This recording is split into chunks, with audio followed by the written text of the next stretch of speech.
आजादी का अमृत महोत्सव।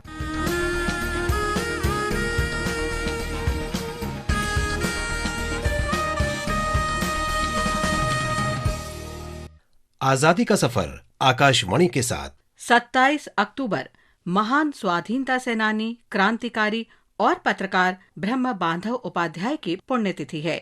उनका जन्म 11 फरवरी 1861 को पश्चिम बंगाल के हुगली जिले के खानान गांव में हुआ था। जब वे हाई स्कूल में थे तो वे राष्ट्रवादी आंदोलन की ओर आकर्षित हुए। कॉलेज की पढ़ाई के दौरान वो स्वाधीनता आंदोलन में शामिल हो गए। कोलकाता में स्कॉटिश चर्च कॉलेज में स्वामी विवेकानंद उनके सहपाठी थे। ब्रह्म बांधव युद्ध कला सीखने और अंग्रेजों को खदेड़ने के लिए ग्वालियर राज की सेना में शामिल होना चाहते थे। उन्होंने 2 बार कोशिश भी की, लेकिन महाराजा की नीतियों के कारण हताश होकर उन्हें वापस लौटना पड़ा। वे पहले से ही ब्रह्म समाज के सक्रिय सदस्य थे। अपने बहुत से समकालीन लोगों की तरह ब्रह्म बांधव भी राष्ट्रीय गौरव की स्थापना के साथ आध्यात्मिक शांति भी चाहते थे। वे 1888 में ब्रह्म मिशनरी के रूप में सिंध गए। उनकी जीवनी में लेखक जूलियस लिपनर ने लिखा है कि ब्रह्म बांधव ने नए भारत के निर्माण में महत्वपूर्ण योगदान दिया, जिसकी पहचान 19वीं सदी की पहली छमाही में उभरने लगी। ब्रह्म बांधव रविन्द्रनाथ टैगोर और विवेकानंद के मित्र थे। लिपनर के अनुसार विवेकानंद ने क्रांति की ज्वाला प्रज्वलित की, ब्रह्म बांधव ने इस ज्वाला को और तेज किया, उसकी रक्षा की और बलिदान दिया। ब्रह्म बांधव ने बंगाली अखबार संध्या का संपादन किया और अंतिम सांस तक इसके संपादक रहे। उन्होंने संध्या और बंगला साप्ताहिक युगांतर के माध्यम से स्वराज और स्वदेशी आंदोलन को लोकप्रिय बनाया। उन्होंने ब्रिटिश उपनिवेशवाद और यूरोपीय सांस्कृतिक आधिपत्य के खिलाफ सोफिया में अंग्रेजी भाषा में भी लेख लिखे।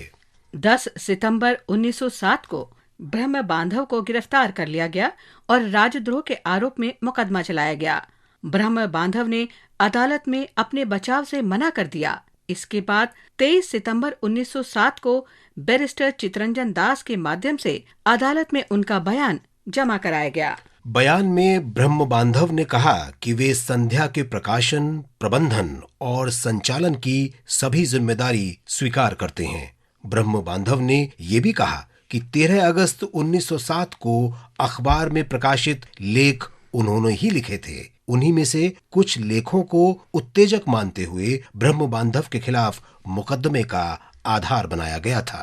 ब्रह्म बांधव ने मुकदमे की कार्यवाही में शामिल होने से मना कर दिया था। दरअसल उन्हें विश्वास था कि स्वराज के ईश्वर नियुक्त मिशन का हिस्सा बनने के कारण उन्हें किसी भी तरह से लोगों को अंग्रेजों के विरुद्ध भड़काने के लिए जिम्मेदार नहीं ठहराया जा सकता। सुनवाई के दौरान ब्रह्म बांधव के पेट में दर्द हुआ और उन्हें कोलकाता के अस्पताल में भर्ती कराया गया। अस्पताल में उनकी सर्जरी की गई, लेकिन उनका कष्ट दूर नहीं हुआ और 27 अक्टूबर 1907 को उनका निधन हो गया। महज 46 वर्ष के जीवन में ब्रह्म बांधव उपाध्याय ने विदेशी प्रभुत्व के विरुद्ध स्वतंत्रता संघर्ष में सच्चे मन से भाग लिया।